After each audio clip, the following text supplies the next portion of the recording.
we'll be talking about scams that occur in online relationships. Our goal is helping people stay safe from scams and frauds by raising awareness of the tactics that scammers use. Because if you can spot a scam, you can stop a scam. Lots of people meet friends and potential love interest online through dating sites, social media, and mobile apps. It can be a great way to meet people, but recognize that not everyone is who they say they are online. These scams aren't just targeted at people who are looking for a relationship on a dating site or app. They can occur through social media and even through email. We're going to talk about the red flags to be on the lookout for anyone engaging in online relationships. Slide 2, please. Before we get started, I'd like to cover a few housekeeping items. In an effort to eliminate background noise and distractions, we have muted all lines and all videos are turned off. We'd love to hear from you though, so if you would like to ask a question or have a comment, please use the chat box, which can be accessed by clicking the chat button. Our fellow volunteer, Mary, will be monitoring the chat and raising your questions throughout the program. Next slide. I suggest grabbing some paper and a pen or pencil to jot down anything you particularly want to remember. I'd also like to mention that after the program, you will receive links to a helpful tips sheet about romance scams, as well as a resource list with contact information for the various organizations that handle different types of frauds and scams. You will also receive a feedback survey. Your feedback is pivotal to our planning of future events. So please consider to take a few minutes to share your thoughts. Tonight's presenters include Jeannie Tucker, Associate State Director for Outreach and Advocacy with the AARP New Hampshire, Sunny Mulligan Shea, Victim Witness Advocate for the Elder Abuse and Exploitation Unit at the New Hampshire Attorney General's Office, and Stella, the victim of a romance scam, who will be sharing her story in hopes of protecting others. So let's get started. Jeannie? Thank you so much, Karen, and good evening, everyone. So what do we mean by online relationships? Well, for many, it's an intentional act to seek out relationships by meeting people through online dating sites or dating apps. Other people enter into online relationships, but weren't necessarily looking for love or companionship, but they sort of fall into a relationship.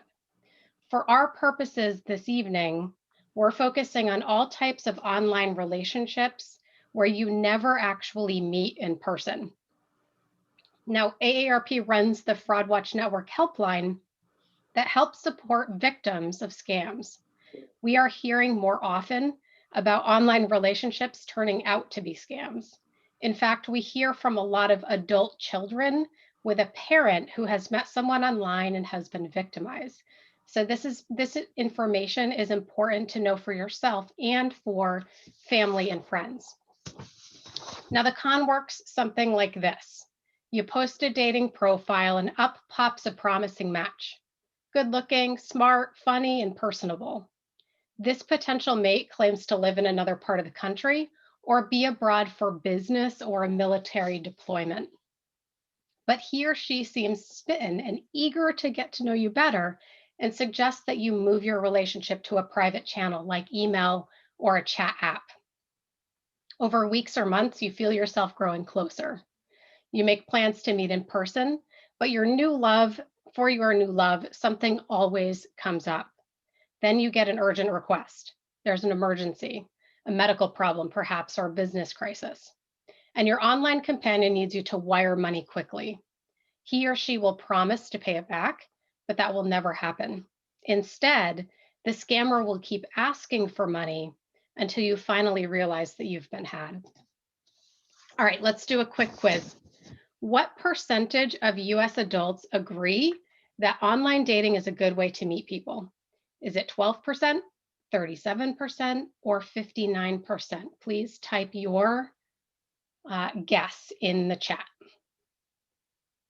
12%, 37%, or 59% of US adults agree that online dating is a good way to meet people. Got a guess for 37, 59%, 37%, back and forth, back and forth, back and forth. Looks like the vast majority of folks are guessing 37%. Well, guess what? The answer here is actually 59%. More and more Americans are turning to dating websites and mobile apps in hopes of finding love and companionship. A Pew Research Center study revealed that nearly 60% of US adults consider online dating a good way to meet people, and Match.com, one of the most popular dating sites, says people 50 and older represent its fastest growing share of users. But seeking romantic bliss online can have a major downside. Cyberspace is full of scammers eager to take advantage of lonely hearts. With more people meeting online, scams related to online relationships are also on the rise. The Federal Trade Commission received more than 25,000 reports about romance scams in 2019, a nearly threefold increase from 2015. Victims' losses totaled $201 million, almost 40% more than in 2018, and the most for any type of consumer fraud. The older the victim, the heavier the financial toll.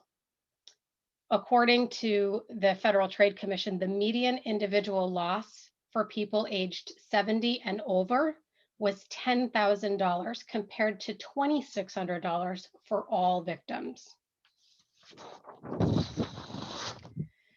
AARP conducted a survey in January of 2019 about online relationships and encounters with scams. Here's what we learned. 27% of US adults say they or someone they know have encountered an online relationship scam. Think about that for just a second. More than a quarter of US adults have been targeted or know someone who has with this kind of scam. 11% of US adults have been targeted or know someone who has been targeted with this kind of scam. 11% of adults have been victimized by an online relationship or know someone who has. 17% say a friend or romantic partner whom they have only met online has asked them to help them financially in some way. This, and we'll talk about it in a minute, is a big red flag. And 53% reported a negative effect on their physical and/or emotional health. This is an important finding and sheds light on the after effects of becoming a victim to a scammer. We also learned that those who are targeted or victimized by an online relationship scam are more likely to have experienced a major life event, such as a negative change in financial status or family relationship problem. This is something we've believed to be the case when it comes to victimization, but now the data supports this. When you or someone you know engages in an online relationship scam, an online relationship, there are some steps we can take to protect ourselves. First, check the person's photo using Google's search by image feature. If the same picture shows up elsewhere with a different name attached to it, that's a sign a scammer may have stolen it. And just a quick tip, if you go to google.com and look in the upper right-hand corner, there's a link that says images. You can click on that and you can actually upload the photo and Google will search for a person's image. That's how you do that. Second, be wary of flirtatious and overly complimentary communications. Copy and paste text into a search engine and see whether the same words show up on a website or on websites devoted to exposing romance scams. And third, take it slowly. Ask the person lots of questions and look for inconsistencies that might reveal an imposter. So there are several warning signs that the person on the other end of the online relationship is up to no good. Here are some red flag warning signs to be on the lookout for. Number one, the person quickly wants to leave the dating website and communicate with you through email or instant messaging. Number two, your newfound admirer professes their love too quickly. Warning number three, the person claims to be from the United States, but is traveling or working overseas, or perhaps is on a military deployment. Warning number four, they claim to have made plans to visit, but cancel at the last minute because of a traumatic event or a business deal that's gone sour. And number five, they ask for money for a variety of reasons, like travel, medical emergencies, hotel bills, hospital bills for a child or another relative, visas or other official documents, and losses from a financial setback. It could be any combination of these reasons. Now, if you suspect that the person may be a scammer, cut off contact immediately. Never wire money, send cash, or put money on gift cards for someone you have only an online relationship with. You can also contact the Fraud Watch Network helpline. The number is on the screen here, but if anyone's listening on the phone, it's 877-908-3360. If you have questions or you think you've been the victim of a scam or are concerned that a friend or a loved one may be a victim, staff and volunteers are there at the helpline to help you. So before I turn it over to Sunny and Stella, I'm just going to pause to see if there are any questions or comments in the chat. Mary, do we have any comments or questions? No, there are no comments, Jeannie. Okay, great. So I'm going to go ahead and turn it over to Sunny. Sunny is going to share some additional tips for protecting yourself from romance scams. And then she's going to introduce us to Stella, our guest, who will be sharing her real life romance scam story. Sunny, take it away. Good evening, everyone, and thanks for joining us. I'm so glad to share this information because for me, this is one of the most heartbreaking things I do in my work. When I am told that someone is a victim of a romance scam, I have to go out often and tell them that they will never see their money again, and also that the person isn't real. So I break them financially and I break them emotionally because I'm telling them what they thought was really love isn't. One of the things that I just cannot emphasize enough is that these folks are masters at their craft. They're incredibly manipulative. And Jeannie gave you so many great tips. And those included the thing of the idea that they immediately sort of want to leave the chat room and they want to just go out and talk to you privately. You'll find if you talk to friends or if you hear from people, please be very kind and patient to them because these manipulators, these scammers can really win over your heart. Some of the things they do are through alienation. They will often sort of try and make you believe that they are the only ones who care for you. I can't tell you how many of the people I've worked with who were recently widowed, who had suffered some sort of loss, had felt very alienated from their families, but I can honestly say a lot of them have been widowed within 1 to 2 years of the time they meet the scammer, and they're really just looking for connection again. And what I find with the stories I hear, and Stella will be able to reinforce some of this with her real life experience, is that they will immediately try and create connections. So for example, you say, oh, yes, I was widowed a year ago. It's been very difficult. Their response is often, me too. Oh, it's been so awful. Or my wife, left me and it's just been terrible, the loneliness. And they try and create those emotional attachments, which slowly tug at the heartstrings. And by the way, this is not exclusive to women. Men are also scammed. But my experience with this is that the women are more willing to talk about it.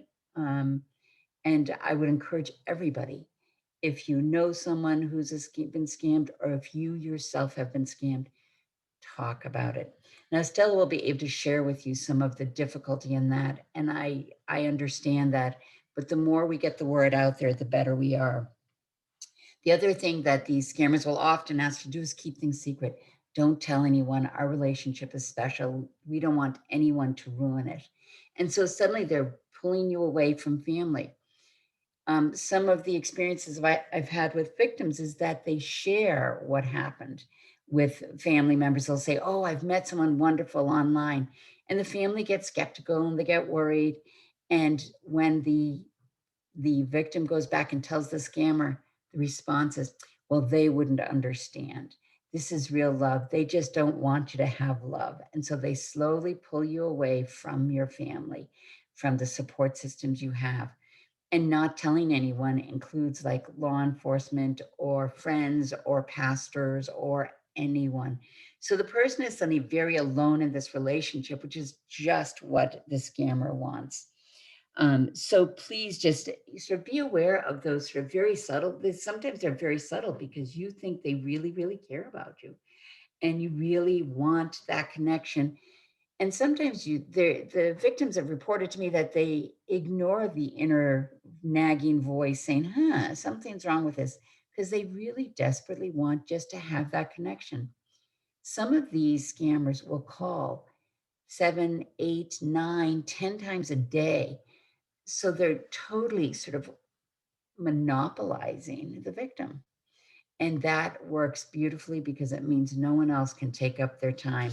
There's people who will totally isolate to their homes just so they can be a part of this.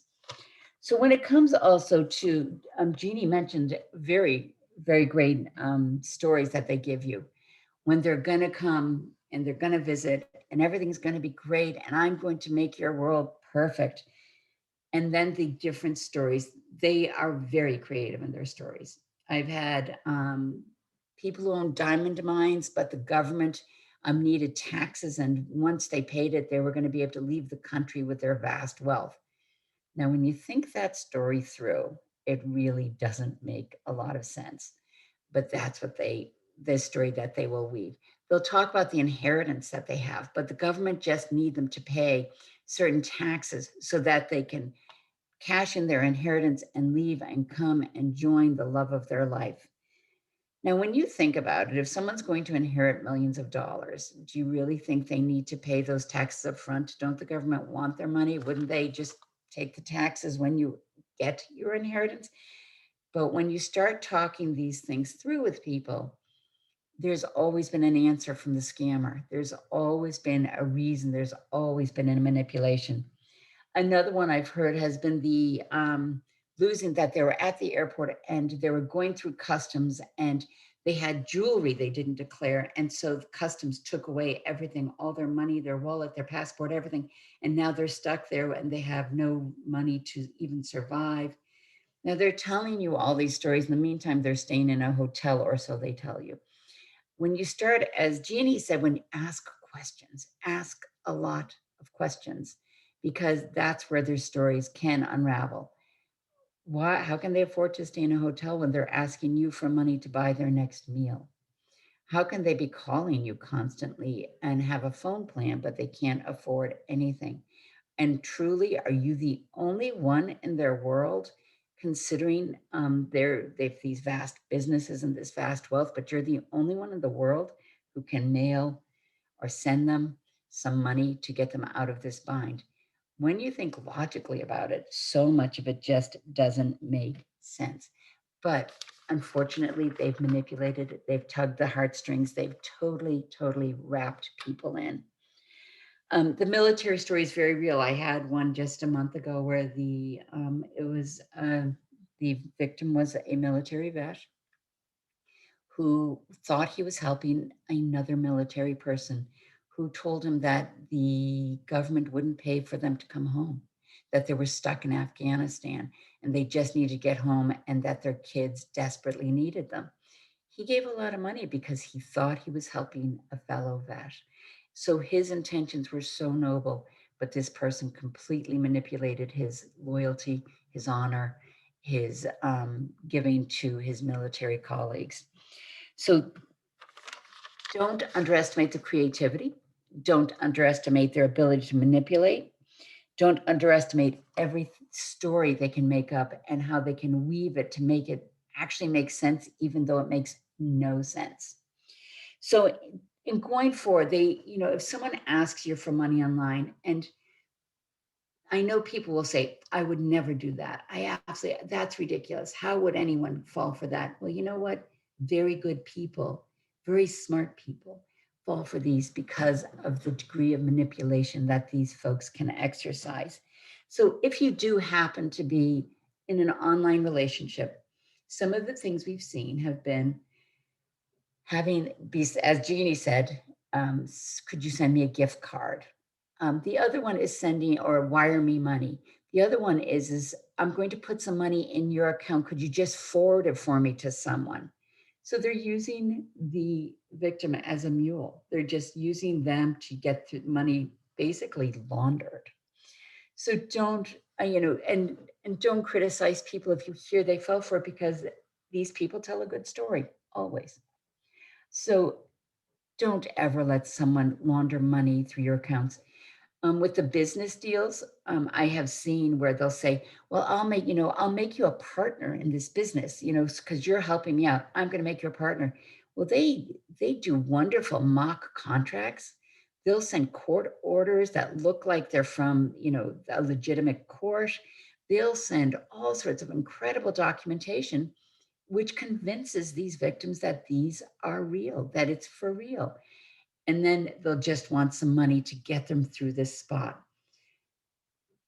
If you receive any form of document, any form of contract, call law enforcement, get them engaged, call your local attorney general's office, call us up in Concord at the hotline, find out, call me. You can send the contract my way and I will be able to tell you, yep, no, don't do it. But people will go that far. They'll send you fake legal documents. And we've seen it more than we care to admit. They'll also say, because you're joining part of the business, well, just like here in the States, if you're joining any sort of financial organization, you need to provide your social security number. Please never, never give someone who you have not met personally, and if it's a business deal, that you've got your lawyer involved, that you've got all sorts of folks involved who can really legitimize things. Please don't give your social security number to anyone. Please don't give them your bank account so that they can deposit the money they're going to pay you back. Please don't give them any personal information at all. And I know I'm probably preaching to the choir. I'm sure a lot of you know all these things, but be careful, be safe. With that, I don't want to waste too much time because I have Stella here whose story will really sort of magnify all of this. So I would love to invite Stella to join me and to tell you her story. Stella and I are going to make this a conversation because I was the advocate that worked with Stella, along with law enforcement, a wonderful police officer who worked with us. And Stella managed to come out the other side. So Stella, would you like to start by telling how it all started? Yes, Sunny, thank you for inviting me to participate in this very important webinar today. I'll begin by giving a little history on the background of this. My husband passed away a year prior to this, and I was able to appropriately mourn and move our life. We were together for 25 years, and it was time for me to move on. So I was interested in joining a dating site online, especially since I met my late husband on a dating site in 1994. And this was called Successful Singles, okay? And much has changed since 1994. Our previous site offered blind dates only, okay? Therefore, not seeing the prospective date was nothing new to me.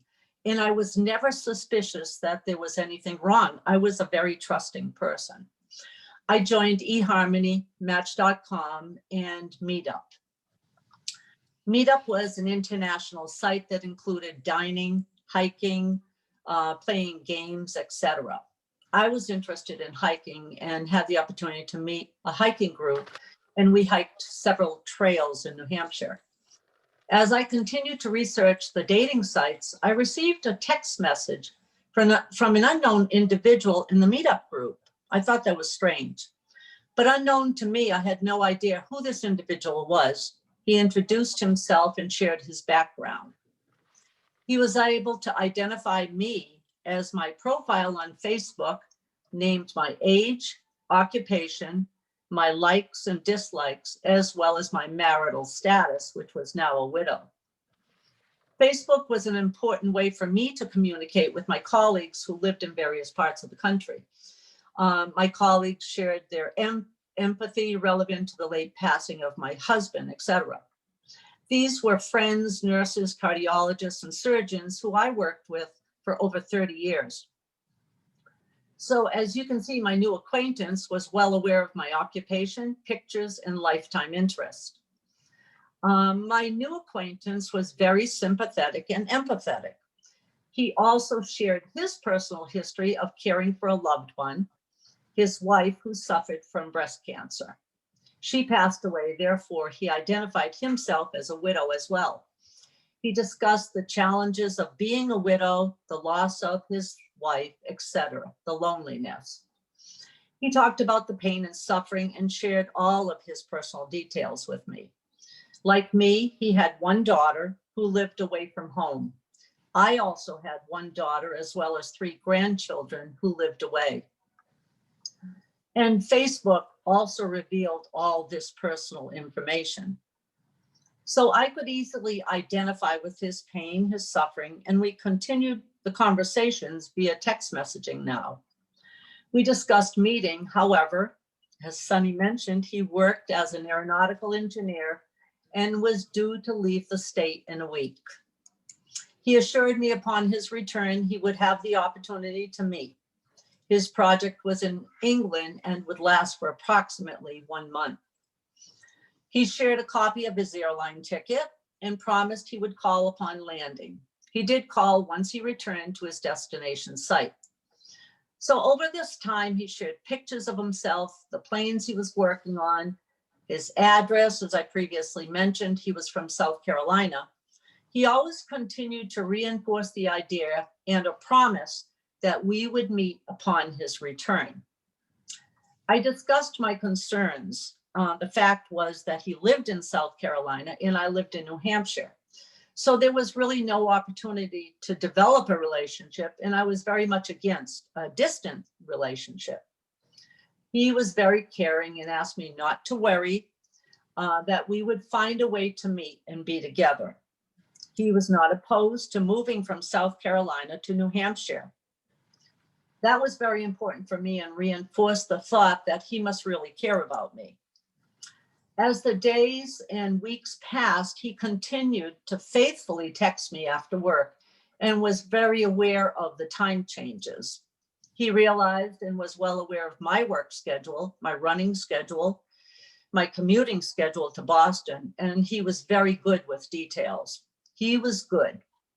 He would frequently text me early in the morning and wish me good luck at work. He was aware of my occupation and role as a registered nurse. I worked in open heart surgery, and we operated on babies, infants, and toddlers, and adults who were diagnosed with a structural heart defect. We also performed heart transplants and lung transplants. The environment was really stressful for me, but I loved my job and the families I cared for.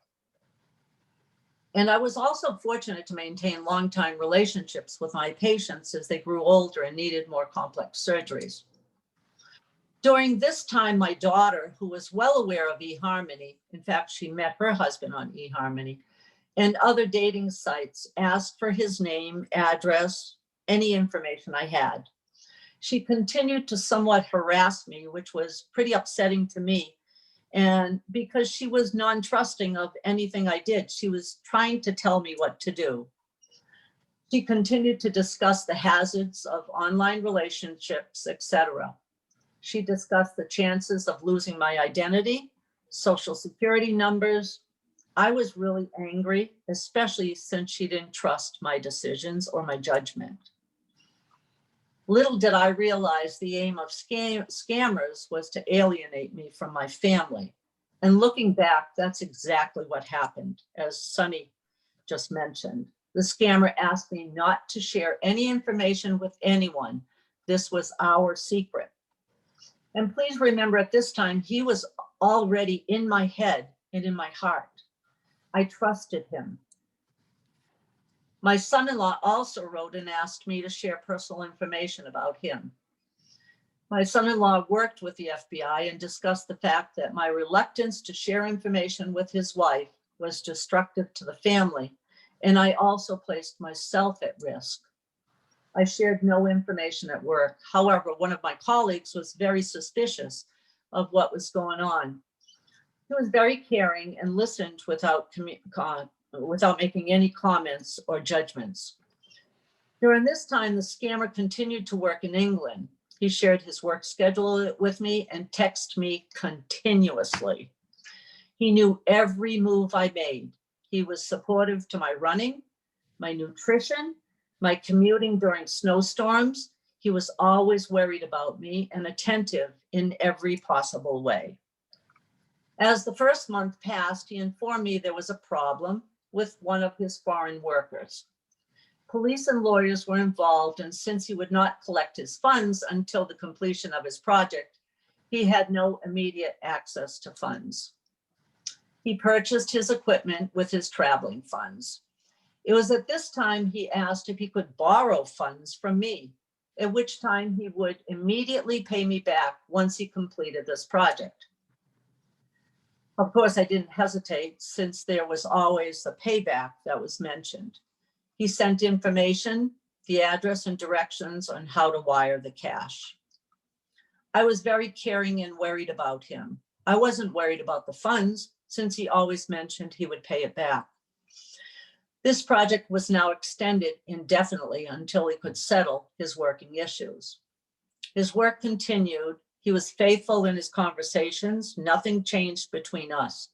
He now pledged his love for me and couldn't wait until we could finally be together. For me, I looked forward to every moment I would hear from him. I continued to run, thinking of him and our time together. However, I lost 20 pounds. My working colleagues were now worried about me since I looked horrible.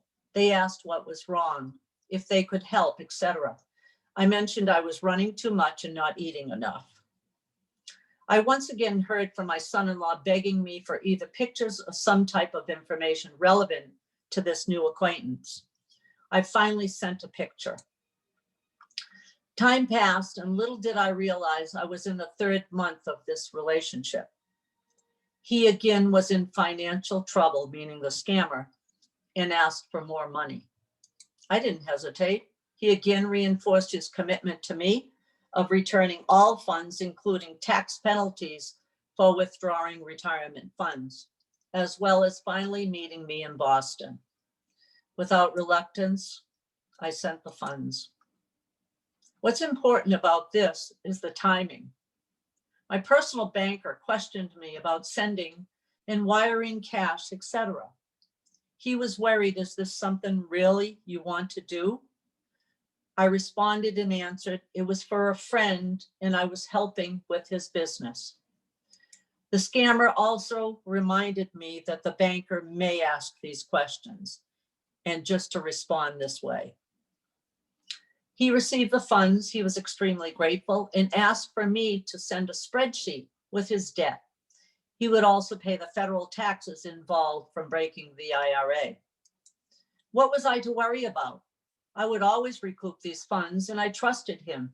I sent the spreadsheet. Time passed, and one Friday evening around 9 p.m., my doorbell rang. The police department from our town was at my front door. My apologies, this is very difficult. They shared their information. They shared the fact that my daughter contacted them from Minnesota. My daughter brought pictures I shared with her husband to the university where she was a tenured professor. She discussed the pictures with a few of her students. At that time, they were able to access the pictures through Google reverse image. As Sunny mentioned, they identified the pictures as not the scammer, but of another individual from New York. The scammer stole the identity of this individual from Facebook. I was in a state of shock, crying. I wondered, how could this happen to me, and was this true? The police department asked me immediately to never send funds again and to cut my communication with this individual immediately. Understanding my state of shock in mind, I promised never to send funds again. However, I wasn't able to cut my communication with the scammer. I needed time to analyze the situation. I quickly made a phone call to the scammer, who supposedly was in England. I was angry and accused him of lying. He listened and acted confused and not sure of what I was saying. The conversation ended. I spent time with the police department discussing the situation. I shared all the personal information from the scammer, etc. I completed all the papers relevant to the loss of funds and potential identity theft.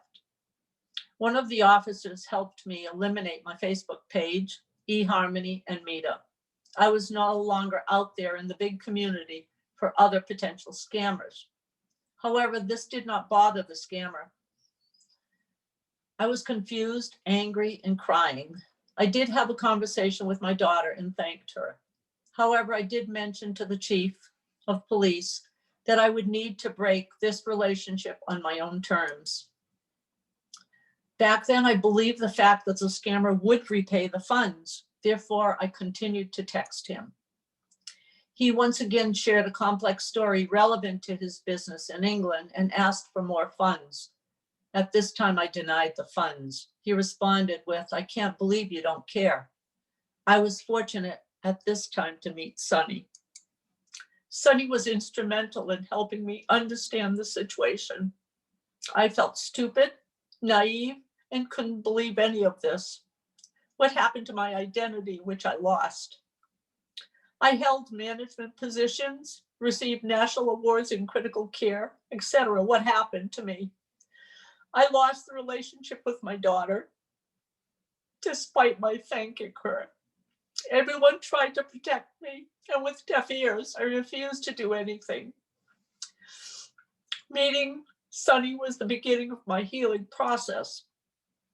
Her empathetic words, her commitment to my well-being, her explanation of victim shaming, as well as alienation from family and my vulnerability helped tremendously. I continued my messages to the scammer, however, with a different tone.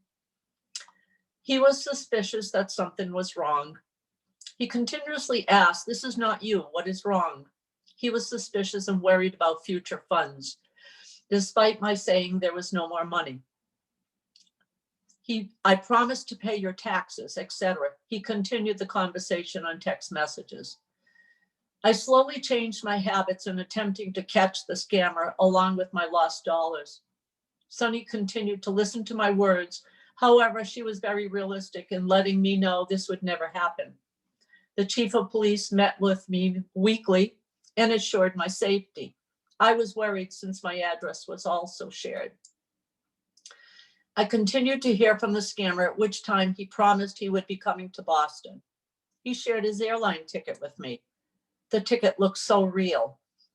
At this time, Sunny did tell me he would never land.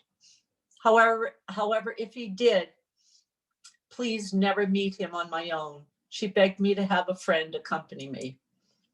I hoped and prayed that Sunny would be wrong. However, knowing Sunny and trusting her, she was never wrong. It was at this time that I needed to protect myself from the pain and suffering of the scammer not showing up. I would survive and persevere. Returning to the dating sites, I scheduled lunch dates that weekend when the scammer was due. I needed to protect myself from the pain suffering, and disappointment. My daughter asked me not to participate in any online websites, to forget about everything and focus on my job and home. I was angry and stated I would not lie down and die. Because of this, I would persevere. The weekend approached. I heard nothing from the scammer. However, I did allow myself to meet an individual online. His profile stated, "I'm not playing games. I want to call you, meet you, have dinner with you, and develop a relationship." I responded with, "I applaud the courage it took for you to state what needed to be stated." He called and we immediately connected. He was a close by neighbor in the next town over from where I lived. We were brought up very similar. Our education was very similar. Following the phone call, he wanted to meet. As usual, Sonny was correct. There was no scammer. However, he was blocked now from all methods of communication. He continued to write and couldn't believe what was happening. What was wrong with me? My colleagues at work asked what was wrong. I shared my personal information with one of my colleagues, a cardiac anesthesiologist. She listened and quickly stopped me and shared her personal information. A previous colleague of hers, another cardiac anesthesiologist who is now retired, lost more than $1 million to a scammer. It was at this time that I realized I was not alone. I was a victim, not because I was stupid or uneducated. I was emotionally kidnapped at a time in my life when I was most vulnerable. Most importantly, I am grateful to Sonny and my chief of police, who never lost confidence in my battle. I was successful at moving forward because of their persistence, caring, and empathy. I am willing to have whatever it takes to prevent other individuals from being a victim of scamming. Thank you for the opportunity for me to share my story with you. Thank you, Sonny. Stella, thank you so much. And as I said at the beginning, the people I meet are bright, intelligent, and Stella's a living example of that. And, you know, one of the things she's talking about is something all of you can do for friends and family, is being supportive of them, not criticizing them, not shaming them, but letting them make some decisions. It was like when Stella said to me, "Well, he's coming and I've got to go to the airport." And I was just like, oh no. And then I also had the fear that what if someone did show up, and what if they were, I don't know. And it terrified me. But we let her do things on her terms. And slowly she was able to realize and grasp what had happened. But there's a grieving process. She lost someone she thought she was in love with, even though she'd never met him. She believed there was some love there. So there was a grieving process. And then having to reckon with feeling like life was out of control a bit. Would that be a good way to put it, Stella? Probably, yes. And that continues to remain a difficult area in my life. Yeah. Which is very sad, But you didn't lie down and die, No, as you said. And no. that was key, you know. I mean, you took what you learned and you moved on. And since then, Stella has been very gracious about sharing her story. She did an article for us in the Concord Monitor, at one of our local papers here in New Hampshire, and has come on to do the show just with the hopes that she can help even one person, so that one person will recognize this, understand this, and that it may prevent someone else from going through this pain, or if they have gone through this pain, to understand that, you know, you too can survive this and you too can come back. And it looks to me, I'm afraid we're sort of running out of time a little bit here. Oh, Jeannie. I'm on mute. The quote of 2020, you're on mute. We are getting close to time. And I want to say a very heartfelt thank you to Stella for her bravery and her willingness to come on here and share her story. Wow, very powerful story. Stella, I'm so thankful that you not only shared your story about getting scammed, but you also shared your story, your survivor story about continuing to persevere and meeting someone new. It's very nice to have a positive, something positive to come out of such a powerful story. So Sunny, we do have a little bit of time left, but I want to make sure we share just a few minutes at the end to share some resources with our participants. But I'm hoping you could spend a few minutes. We're really here tonight to talk about romance scams. However, there are so many other scams that are happening, and I'm hoping you can take a few minutes to talk about what you're seeing a lot of right now. If you could talk about a few other prevalent scams in New Hampshire. Absolutely. So one of the recent ones that we just saw a lot of was the Social Security scam. And I know a lot of you have heard about it, but there is once again people preying on the isolation of COVID, where people are at home alone a lot and they're answering their phones and talking to people. In case you don't know, the Social Security scam is where they call and say that they've linked your Social Security number to some sort of criminal activity or to some sort of something dishonest, and that they're going to freeze your funds. So you will not be receiving your Social Security check unless you pay a fee.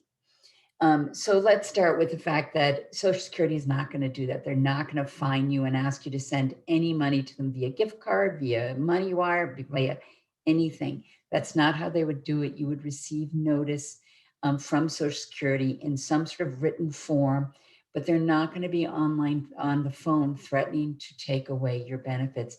But what they do is they catch, and a lot of these scams work this way. They catch you in a moment where you panic. It's like, well, I better do it. I better take care of it. Sometimes they'll also tell you, by the way, in a lot of these scams, that you can't share with anyone because it's a federal issue and there's a gag order. Please, as soon as you hear the word gag order from someone on the phone telling you that you're, owe them money, please call your local police so they can help you through this, because that is not going to be what they're going to support you in saying, no gag order. So please don't believe when someone threatens you in a way with some sort of criminal process saying there's gag orders.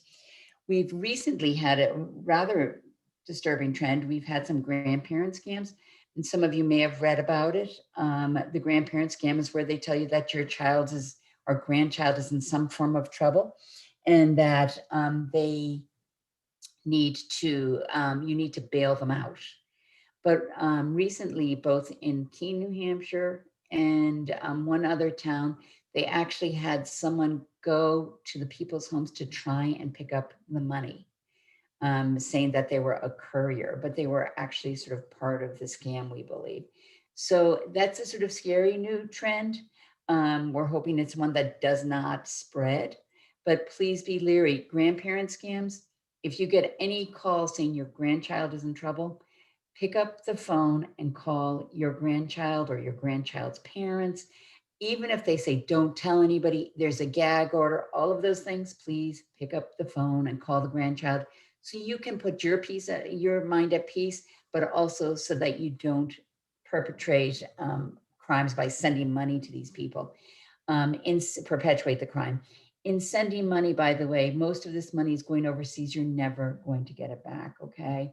So just know that. And that was the hard part for Stella, that most of this money went overseas, and so she would never see it again, and we knew that. So the other thing, of course, you all know, but guess what's coming? Tax season. So that'll be. Excuse me, Sunny. Yes. I'm so sorry to interrupt you for a minute. I do have a question Great. in the Q&A, and I believe it does relate to the romance scam. Yes, please. This person wants to know if this happens more or less commonly in retirement communities. Juno, I do not know the answer to that. But what we have found, a lot of the folks that I have worked with are over 60 years old. And oftentimes it's, as I had said earlier, and as Stella experienced, it's because they've gone online due to the loss of a partner or a spouse. So I do not know the answer, though, if it's more prevalent in retirement communities. Great, it's a great question, though. It is. I have another question in the chat because Yeah. this person wants to know, why does there seem to be more scams by phone and email than ever now? And how does one stop the calls or the emails? So emails, you block people, or if you're receiving a ton of emails because you've gotten sort of tagged on some sort of scammy type of thing, I would recommend, and most people hate when I say this, change your email address. And when you open emails, if there's a link within an email, please do not open it. That's how they get in on your stuff. So please don't open links that you're not totally familiar with, that you know exactly where they're coming from. So be careful in your emails what you open. And if you don't recognize where it's coming from, I personally just don't even open them at all. I delete them.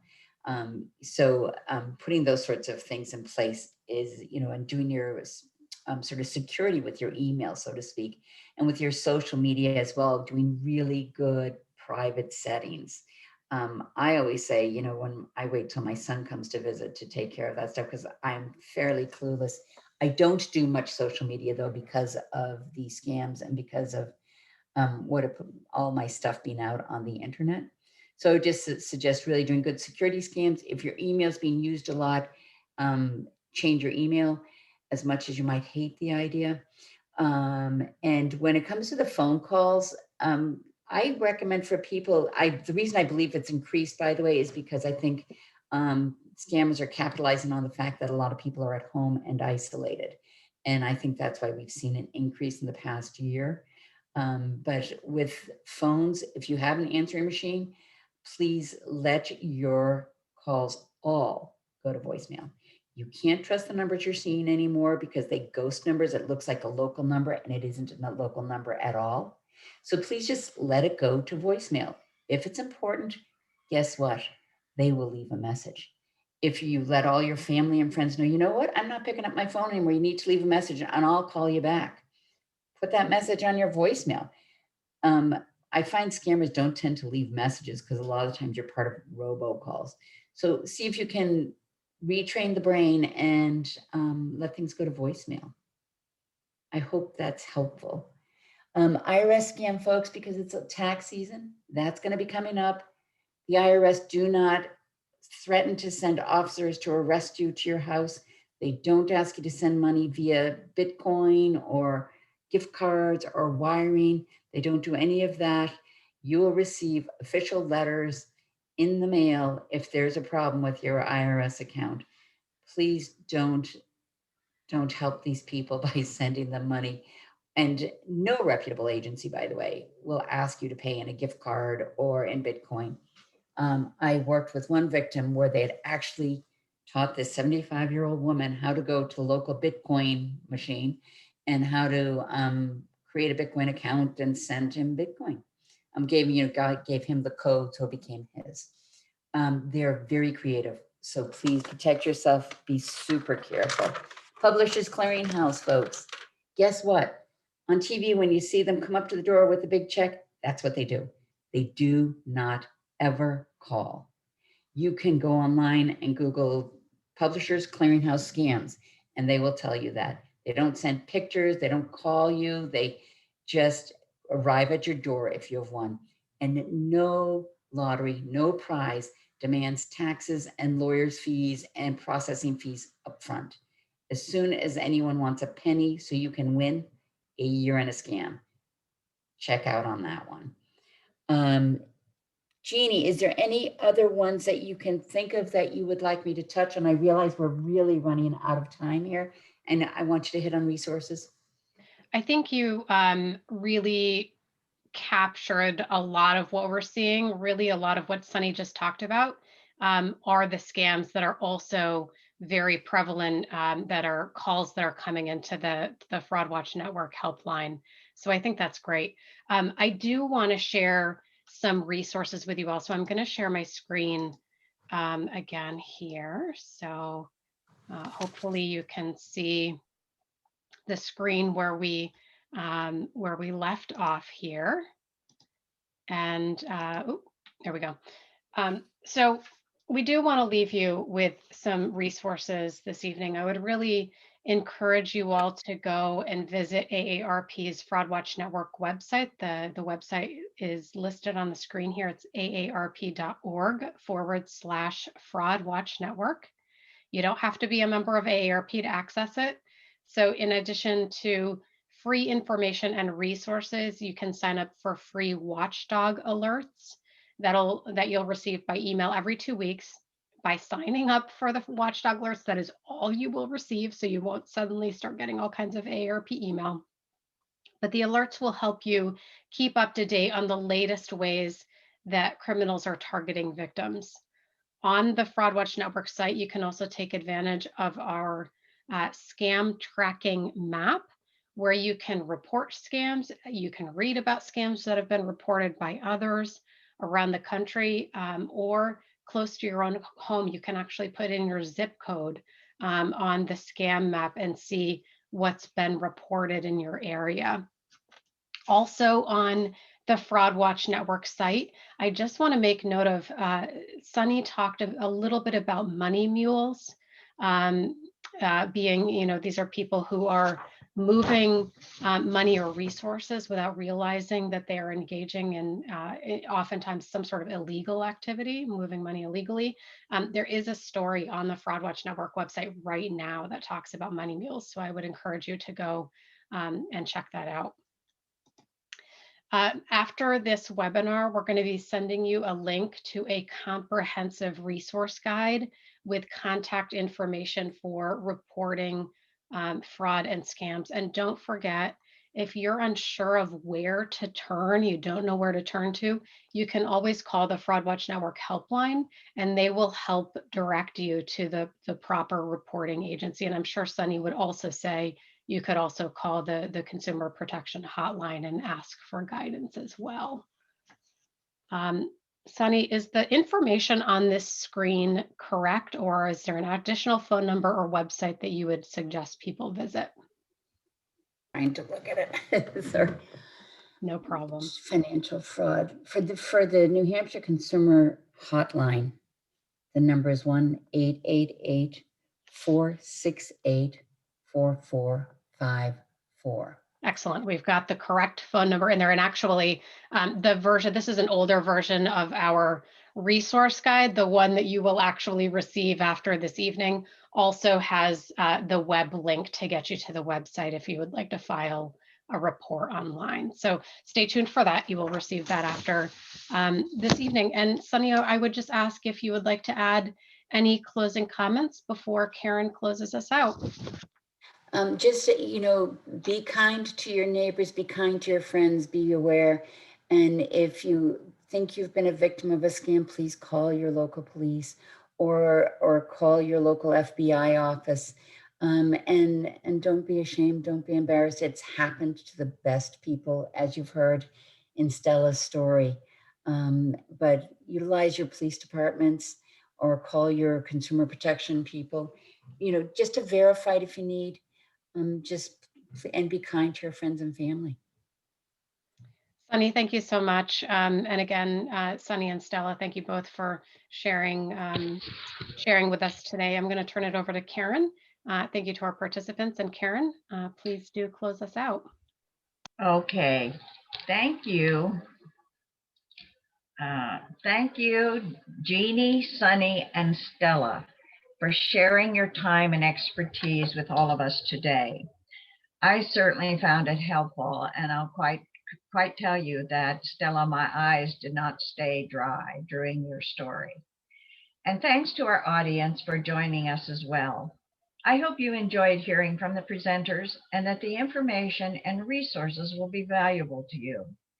And be sure to check with AARP New Hampshire website, aarp.org/nh, often for more free online programs coming soon, including a webinar on the 6 pillars of brain health, live cooking demonstrations, and gentle yoga. Be well and take care.